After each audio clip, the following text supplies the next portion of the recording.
Assalamualaikum warahmatullahi wabarakatuh.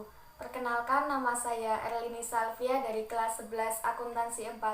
Video kali ini saya akan menjelaskan tentang akuntansi beban dan belanja.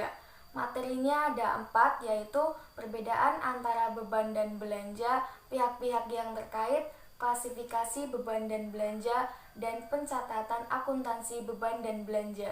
Materi yang pertama adalah perbedaan antara beban dan belanja.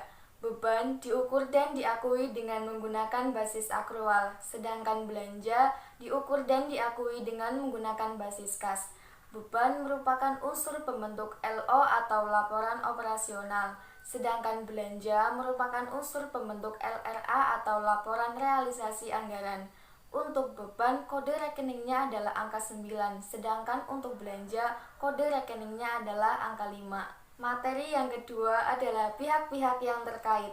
Pihak-pihak yang terkait dalam akuntansi beban dan belanja ada 4, yaitu pejabat penata usahaan keuangan SKPD, bendahara pengeluaran, pengguna anggaran atau kuasa pengguna anggaran, dan kuasa bendahara umum daerah atau BUD.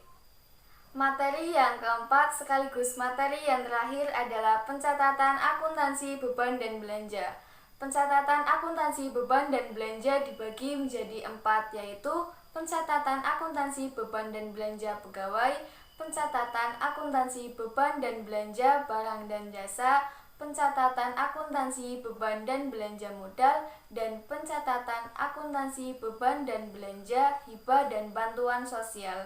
Pada kesempatan kali ini saya akan menjelaskan tentang pencatatan akuntansi beban dan belanja pegawai. Pada mekanisme LS contohnya adalah beban gaji dan tunjangan. Tanggal pencatatannya diakui pada saat timbulnya kewajiban bagi Pemda atau pada saat diterbitkannya SP2D. Pajak dibayar oleh BUD. Yang pertama, jika pembayaran langsung ditransfer ke rekening masing-masing PNS, jurnal LO dan neracanya adalah beban gaji pokok bertambah di debit dan RKPPKD berkurang di kredit. Untuk jurnal pemotongan PPh-nya adalah RKPPKD bertambah di debit dan utang PPh 21 bertambah di kredit. Untuk jurnal LRA-nya adalah belanja gaji pokok bertambah di debit dan perubahan sal di kredit. Yang kedua, jika pembayaran langsung ditransfer ke bendahara pengeluaran, baru kemudian bendahara pengeluaran melakukan pembayaran ke masing-masing PNS. Untuk jurnal pada saat pencairan SP2D adalah kas di bendahara pengeluaran bertambah di debit dan RKPPKD berkurang di kredit. Pada saat bendahara pengeluaran melakukan pembayaran ke masing-masing PNS, jurnalnya adalah beban gaji pokok bertambah di debit dan kas di bendahara pengeluaran berkurang di kredit.